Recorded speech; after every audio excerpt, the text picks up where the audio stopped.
Babae sa US na 6 na dekada nang nawala, natagpuan na pero nais manatili sa kanyang pagtatago. Naging misteryoso ang pagkawala ng isang 20 years old na babae sa Wisconsin, US noong 1962 dahil bigla na lang itong nawala at iniwan ng kanyang 2 maliliit na anak.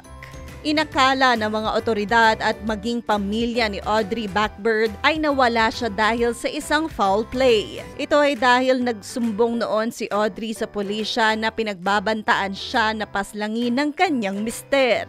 Pero makalipas ang 60 years, nagpa siya si Detective Isaac Hanson ng Sac County Sheriff's Office na buksan ang kaso.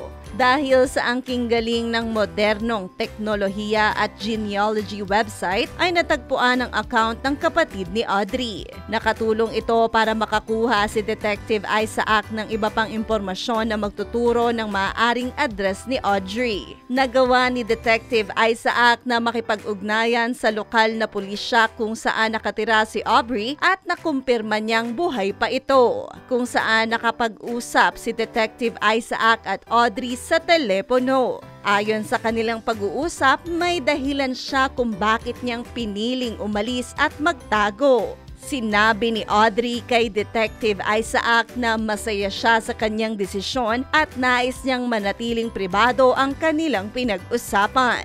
Hi! Ito po si DJ Claire ng Radyo Natin Nationwide.